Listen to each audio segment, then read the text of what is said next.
Sziasztok! Köszöntelek de...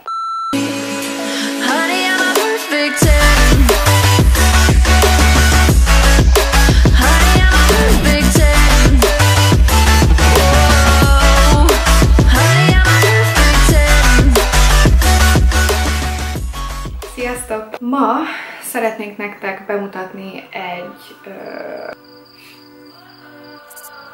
sorozat részleget, ahol bemutatom nektek, hogy tudtok változtatni, vagyis szépíteni az arc vonásaitokon. És ebben a videóban a szemről fogunk beszélni. Megmutatom nektek, hogy tudjátok nagyobbítani a szemeteket, főleg akkor, hogyha esetleg az idősebb hölgyeknek, vagy hogyha genetika szerint kicsit rálóg a szemhéjad a szemedre, és eltakarja sok részét a szemednek, hogy lehetne a szemet nagyobbítani. And for all of my non-Hungarian subscribers, if you don't speak Hungarian, you can click on the caption button right there. So please watch this video with subtitles and captions and you will understand everything that I'm gonna say. Úgyhogy, hogyha tetszett ez a videó, akkor mindenképpen iratkozzatok fel a csatornámra. Ma csináljuk a szemet, lesz még az arc, orr és száj. És meglátjátok az összes epizódot. És kezdjünk is vele!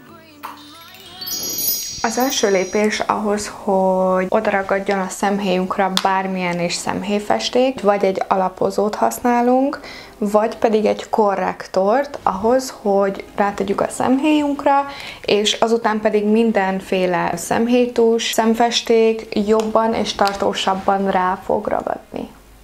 Én ma ezt a korrektort fogom használni, ilyen van egy kis szivacs a tetején, és az egész szememre rárakom.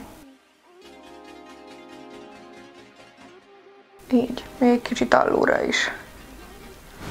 Egy ilyen kis szintetikus satírozó ecsettel, amit a DM-ből vettem, ezt így csak így eldolgozom a szememen, csak hogy az egészen egy vékony réteg legyen.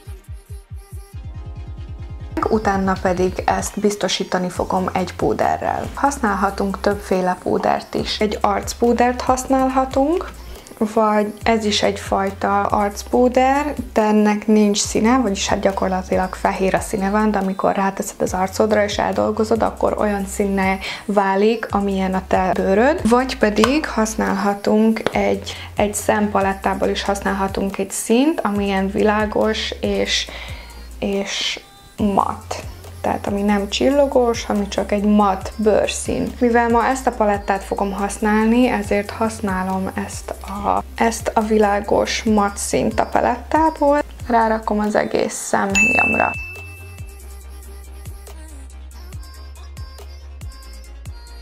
Most le van biztosítva a szám, és ezután pedig bármilyen szint, amit felrakunk, az ott is fog maradni. Azért, hogy a szem egy kicsit nagyobbnak tűnjön, fogok egy világos barnát ide a mélyítő vonalban, és egy kicsit fölé is satírozni. És egy kicsit ide alulra is hozom, hogy a kettő így találkozzon. Tehát, hogy ide fölrakom és lehozom. Ezt a közepes színű barnát fogom használni a szemhéjamra. Meg ide egy kicsit alulra is, mert mindig, amikor hozunk alulra egy pici színt, attól nagyobbnak fog kinézni a szem.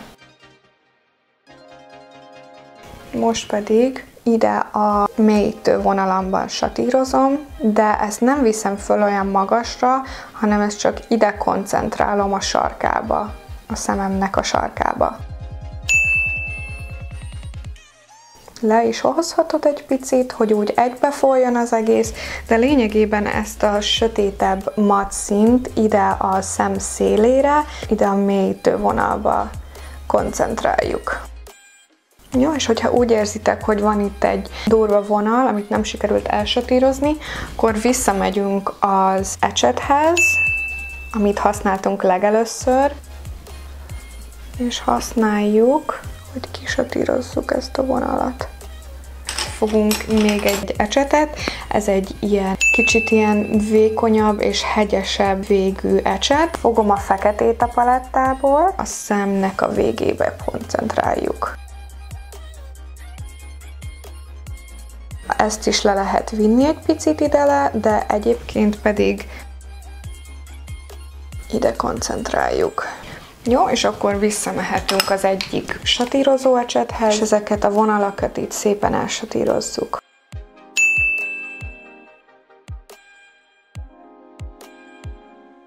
Ezt a feketét pedig csak így szépen el lehet söpörni. És akkor miután befejeztem a feketét ide a hátsó külső felébe a szememnek koncentrálni, utána pedig húzok egy tusvonalat. Nagyon-nagyon szeretem, mert puha és nagyon-nagyon fekete ez a szín, és nem beszélve arról, hogy vízálló. És teljesen ide behozom a vonalat. És ezzel az ecsettel nagyon egyszerű, vékony, diszkrét vonalat húzni. Most nem fogok cicás szemet csinálni, az egy külön művészet. Úgyhogy ha azt is szeretnétek, hogy arról videót csináljak, akkor mindenképpen írjátok meg a kommentbe.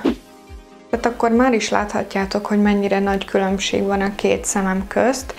Után egy kis szempillaspirál, és csak hogy tudjátok, engem nem nagyon érdekelnek a szempillaspirálok, mert szerintem mindegyik ugyanazt csinálja, kivéve egy pár van, ami nagyon rossz.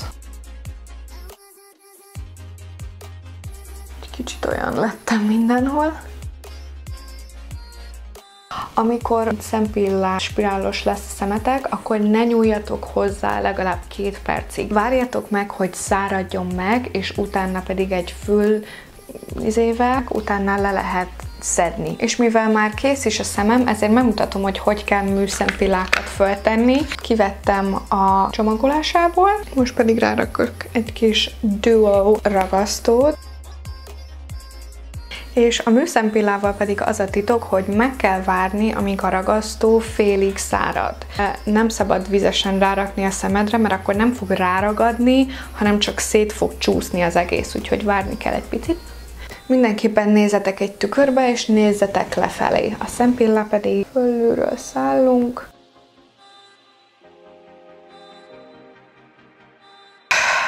Ez egy szar. Le kellett váltanom egy másik fajtára. Minden esetre ráraktam fölülről. Safe landing volt. Még egy utolsó előtti tippet akarnék nektek adni, hogy egy világos highlight színnel ide tegyük be a legeslegbelső szemzugunkba, mert hogyha ide teszünk világos színeket, az nagyobbítani fogja a szemünket. És még a szemöldököm alá is. Tehát nekünk azt tanították, hogy amikor egy nagyon sötét, füstös szemet csináljunk, akkor utána mindenféleképpen tegyünk a szemünk alá egy világosabb korrektort, mert akkor jobban kiemeli ezt a sötét szemet, és nem néz ki olyan beesettnek a szem. Úgyhogy én ugyanazt a korrektort használom, és ugyanazzal az ecsettel. Kicsit leveszek róla.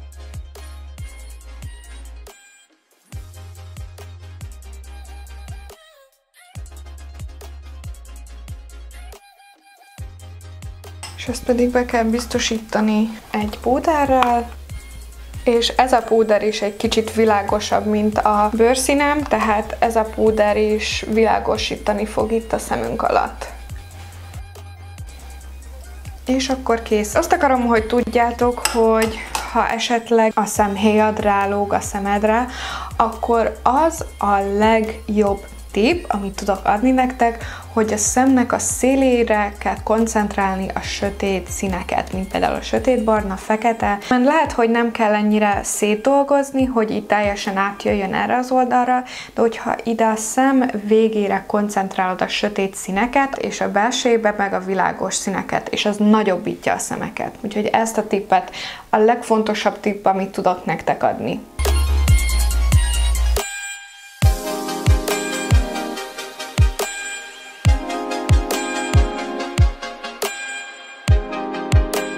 Úgyhogy ennyi volt ez a videó, remélem, hogy tetszett, és hogy tanultatok belőle valamit, és hogyha igen, akkor mindenképp iratkozzatok fel, és a következő videó lesz az arc. Úgyhogy alig várom. Úgyhogy köszönöm szépen, hogy megnéztétek, és a következő videóban találkozunk.